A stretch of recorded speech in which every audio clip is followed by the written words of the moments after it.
Train দাঁড় করিয়ে পুজো শুনেছেন কখনো? অবাক লাগলেও সত্যি। শিয়ালদা হাসনাবাদ শাখার করেয়া কদব্যগাছি রেল স্টেশনের পাশে হেমন্ত বসু নগরে প্রতি বছর অনুষ্ঠিত হয় অকাল বিশ্বকর্মা পুজো। লক্ষ্য একটাই, ট্রেন দুর্ঘটনা আটকানো। ভয়কে ভক্তিতে রূপান্তরিত করার এই পুজো এখন শুধুই পুজো নয়, বরং হেমন্ত বসুনগরের বাসিন্দাদের বিশ্বাস, ভরসা আর ঐতিহ্যের অঙ্গ। আমরা এই অকাল বিশ্বকর্মা পুজোটা করে আমরা গ্রামবাসীর কাছে খুব চাঁদা টাদা তুলে পয়সা করে নিয়ে আমরা এই ঠাকুরের লাইনে পুজো আর ট্রেনটা পুজো দেই। কেননা মানুষজন নিয়ে সবাইকে আনন্দ দিয়ে দেখি কি আমাদের এই ঠাকুর সম্পূর্ণ দাঁড়িয়ে গেছে আর আমাদের এখানে কোনো এই বিশ্বের ঘটনা আর ঘটে না। অতীতে বহু ট্রেন দুর্ঘটনা কেড়ে নিয়েছে মানুষের প্রাণ।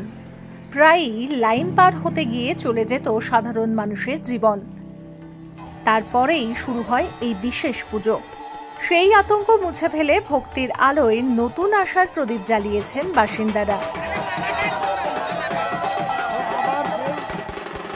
2011 সাল থেকে আমাদের 7 নম্বর রেলগেট থেকে স্টেশন চত্বর পর্যন্ত 9 থেকে 10 জন আমার সামনেই জীবনহানি হয়েছে। তারপরে আমরা গ্রামবাসী সকলে মিলে আমরা এই সিদ্ধান্তে চূড়ান্ত হয়েছি যে আমরা এখানে অকাল ওই ট্রেন আটকে পূজা দেবো। সেই পূজাটার নাম দেওয়া হয়েছে অকাল বিশ্বকর্মা পূজা। শ্রাবণ মাসের প্রতি লাস্ট শনিবার আমরা প্রতি বছর আজ 11 বছর ধরে আমরা এই পূজাটা দিয়ে আসছি। তাতে ঈশ্বর আমাদের দিকে মুখ তুলে চেয়েছে। ঈশ্বরের কৃপায় আমরা সেখান থেকে এই পর্যন্ত একটা লোক আমাদের এখানে প্রাণহানি হয়নি। পুজোয় বিশেষ কোনো মন্ত্রপাঠ হয় না। ট্রেনের সামনে দুধ, গঙ্গাজল, ফুল, বাতাসা, ধান দুর্বা, সিঁদুর, ঘি, আমের পল্লব দিয়ে সম্পন্ন হয় আচার। বাসিন্দাদের দাবি, এই পুজোর পর থেকে এলাকায় আর বড় কোনো ট্রেন দুর্ঘটনা ঘটেনি। ভয় নয়, বিশ্বাসই তাদের পথ চলার সঙ্গী হয়েছে। তাই শান্তির আশায় প্রতি বছর শ্রাবণ মাসের শেষ শনিবার এই পুজো করে চলেছেন তারা। আমরা এই গ্রামবাসী এইখানে অকাল বিশ্বকর্মা পুজোটা করি, কারণ এখানে বিগত এই 10 থেকে 11 বছর এই পুজোটা করছি। তার আগে এখানে বিভিন্ন দুর্ঘটনা ঘটতো।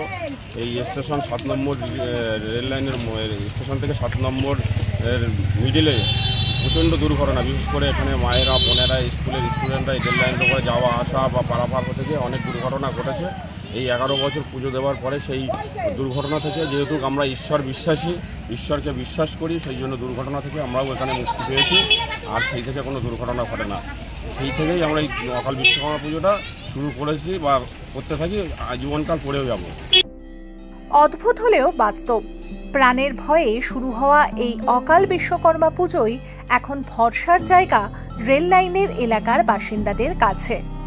রেলপথে যখন বাজে লোকাল ট্রেনের বাঁশি, তার সঙ্গে মিশে যায় ভক্তির সুর। দুর্ঘটনা নয়, নিরাপত্তাই যেন আশীর্বাদ হয়ে ফিরে আসে তাদের কাছে। এই পুজো সম্পর্কে পূর্ব রেলের জনসংযোগ বিভাগের কাছে জানতে চাওয়া হলে তারা জানিয়েছে এ সংক্রান্ত কিছু তারা শোনেননি।